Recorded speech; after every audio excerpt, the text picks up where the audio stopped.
Alright guys, back again, and this time I have another problem. I just got done fixing my previous problem, which was the rear suspension being all crooked and lopsided or whatever, and within a week I ran into another problem, and that problem is my car just dies.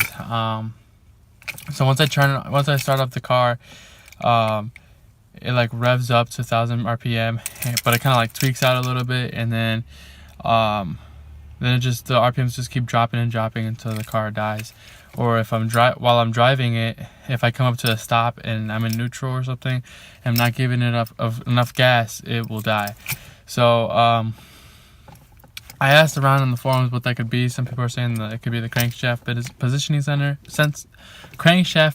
sensor or a cam sensor, and they say to test it out.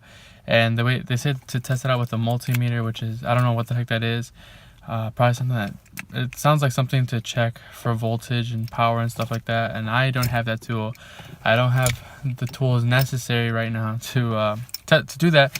So I'm just gonna take it to a shop, see if they can diagnose the problem.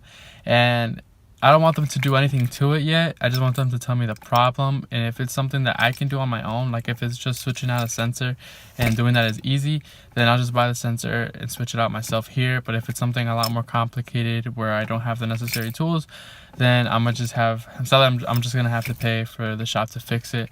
So I'm about to head out to the shop right now. I'll start the car to see if it makes the noise right now, so you guys can know what I'm talking about. So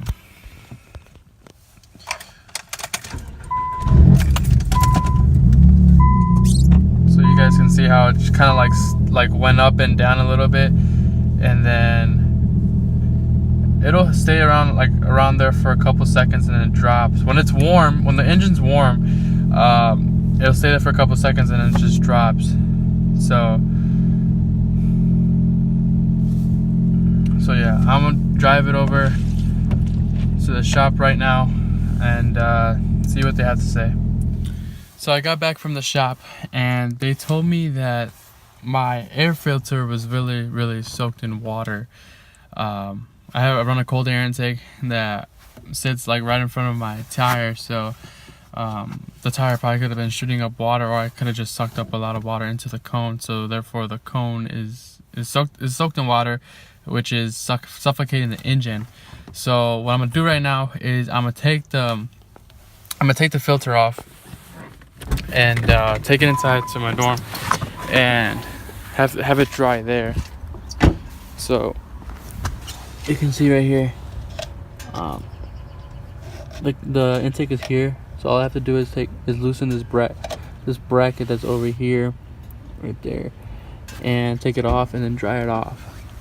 So I'm gonna do that right now. So I took off the filter, and the filter is really soaked. There is water in there. So I guess if I turn on the car right now without this filter on, it should run right.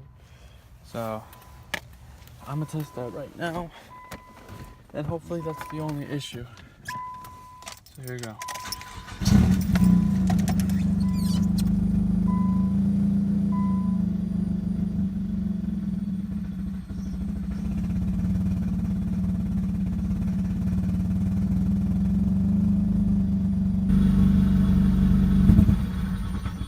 And there it goes. That sucks.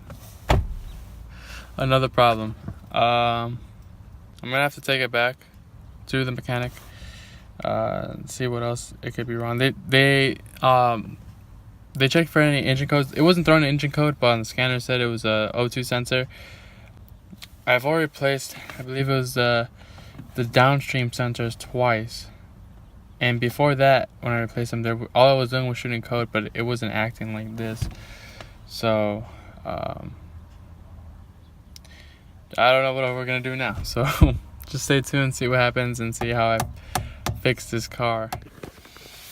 All right, what's up, guys? I just got back from AutoZone, and I'm just gonna change out the crank sensor today. So I went to AutoZone and I picked up a brand new crank sensor, because that's what people on the forums have been telling me that it could be, is that the crank sensor is going bad or the cam sensor. But I think it's more the crank sensor, so I bought the crank sensor first, and this is what it looks like. So I'm gonna be replacing this on my engine. This is like, it's kind of hard to get to, like you can't really see it, you kind of just have to feel it with your hand, but it's behind the engine. So there's only one nut that holds it in. So it's a 10mm nut I have to unscrew and then just take it out, unplug it and plug in the new one and then put it back in. So it should be fairly easy, and hopefully this solves my problem and this helps my car from not dying anymore. So let's get into it. I got my city doing front flips when every father mayor rapper jump ship.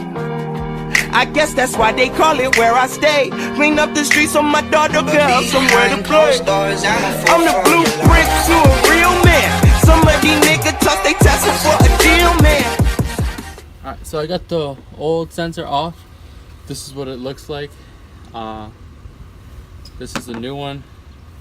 Looks pretty much the same, except the other one's gray. And then this is a 10mm bolt that's holding on to.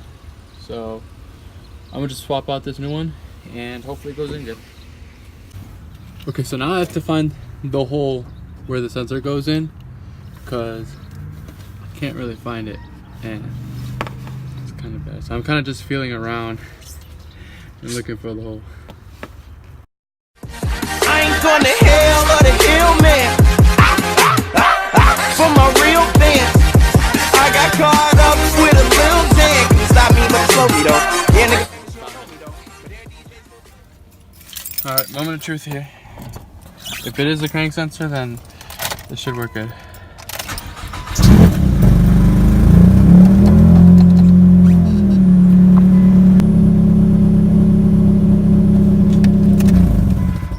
I didn't really like the startup. It sounded iffy still.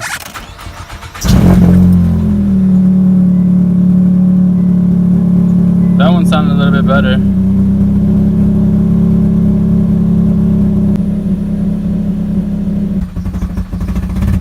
Look, wants to die.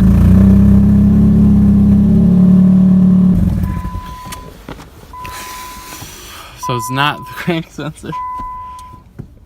Ah, dang it. The people on the forums also told me it could be a cam sensor. So maybe I have to change that. I don't want to have to buy another cam sensor, but I might have to. I don't know what else to do with this. So let's see what happens. I don't know. I'm gonna talk to the mechanic again, see what he has to say. Cause obviously it wasn't the crank sensor. So let's see what happens. Peace out, guys.